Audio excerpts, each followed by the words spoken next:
Hello everyone and welcome to the tour of the Doctor Who Minecraft TARDIS interior set part 1. Now the one that you normally see with the main console room, we'll get to that a bit later on, but this is the secondary console room. Now as you can see, it's very classic inspired but with a feel of the new. Over here you have the roundels and of course the bookshelves, and here is the console itself. This console is made from, well, in the continuity it's meant to be made from sort of Time Lord rock, and in the back room you have more roundels but a different feel. This is kind of the Doctor's storeroom. You've got a bed and an armour stand, of course that's got to be added to. The bats obviously signify a bit from the TV movie. The scaffolding around just so it looks like the Doctor's building, but the main console room itself has a staircase which is here that leads all the way up through these doors and into a almost kind of viewer room. There is the viewer for the unstable lava pit inside the TARDIS, bookshelves, and of course a poster on the wall with a lever. We're not quite sure what this lever does yet, but you'll find out at some point. And if we walk over here, you have some chests and cabinets and just weird things that look like they should be in the TARDIS. These will be used in the actual episodes themselves, and of course if you come round you have the Doctor's diaries as the magic books that open with a bookshelf behind it. The top room is mainly just the observatory. So if we go back down and through the corridor, when you come down the corridor it's quite bland, but it has torches and roundels just so it's kind of a bit of a feel of the classic TARDIS walkway with the patterns of the walls and of course the roundels at the top giving a bit of light. Of course the passage is quite long, so in the actual episode themselves we would have to cut this down obviously, but the set is there in case you wanted to do any TARDIS episodes. And if you come through here we get the cloister room. Now this cloister room is very inspired by the TV movie with the big staircase and in the middle of it something strange. It's not the Eye of Harmony, but this is the lava pit that the other observatory deck looks over. This is for an episode of Coming that we've had ideas for, and of course over here you've got some weird TARDIS things going on that probably the Doctor doesn't even know what they are.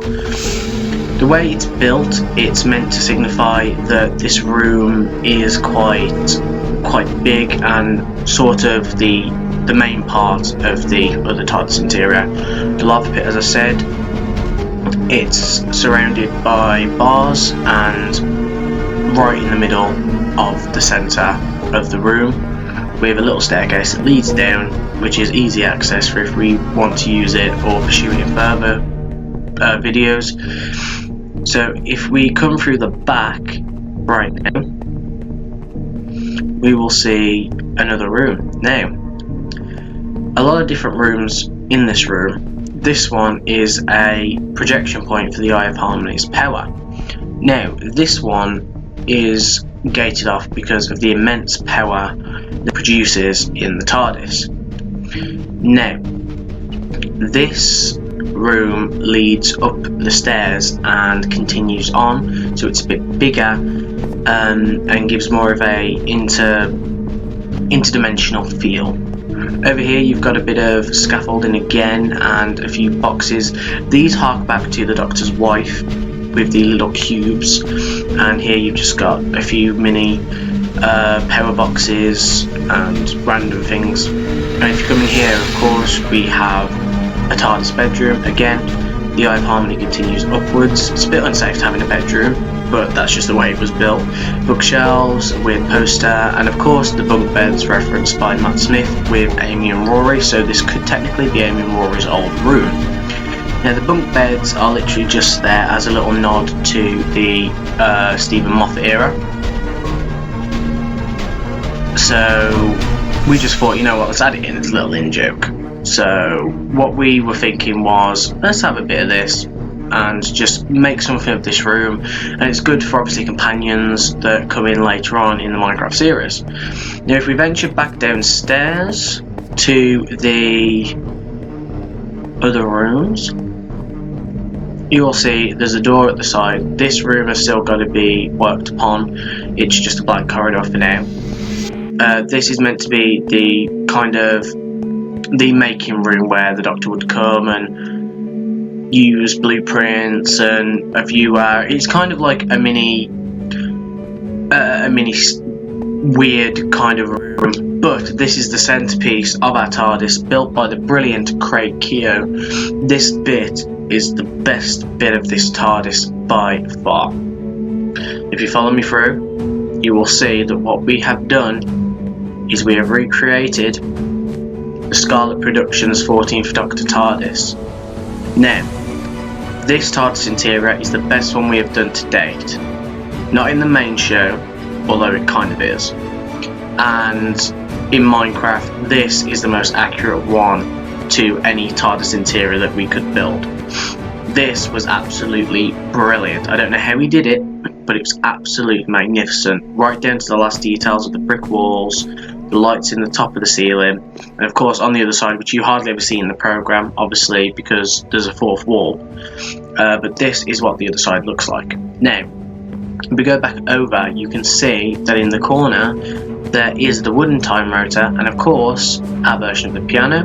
But up here is the main part of the church bit where the Doctor pops up in Stranded. The piano itself is double-sided, just like the one in the live action, with chairs that go all the way back up to the room. Of course, if we come over here, you have the mini back part, and of course the Doctor's study. This one was a personal triumph for me when Craig did it, because I was like, this is just absolutely amazing how it's done with the chairs and everything. This was absolutely brilliant, and this will definitely be used for the 14th Doctor's Minecraft adventures. Even down to the last details, it is absolutely brilliant. If we venture back through into the main console room, you can see at the back we have the chairs that go up the side, and of course the TV screen. Now the TV screen was an absolute brilliant touch. I would never have thought of it. And at the back, of course, you have the back part of the TARDIS console that leads through the doors. Now, if people are wondering why the doors don't lead out to the main console, it is because, as people know, the TARDIS console shifts to which one's being used. In the 14th Doctor era, this one's being used. This is the Eye of Harmony that is seen in Stranded again. We'll put our visual representation of it on Minecraft. But that is the tour as far as it goes. A few little more details to show you. But as an audience, you guys have been amazing, and with the first episode out, we just wanted to give you a little insight into what it's like here at Scarlet Productions Minecraft series. Oh, there's bats. It's followed me in, my nice little bat friend. So, now if we take a venture back through the construction room, you can see the detail of the different parts of the TARDIS, of course, and of course the doors open and close to give a bit of a feel of the main console room. Now if we come through here, and come through the doors, the one bit that I really liked is there's no explanation of where that console room in the study leads. Of course, Craig, being the nerdy fan he is, made it lead into the study. So if you ever wonder what that door does, it leads into this room. But thank you all for watching. This has been absolutely amazing to do, and of course while you're all in lockdown, it is just a way of keeping content going. It's been an absolute pleasure to do this series, and hopefully we can continue on for more of it. But I just want to say, from everyone here at Scarlet Productions, thank you very much, and we hope to see you sometime in the future. Let's go.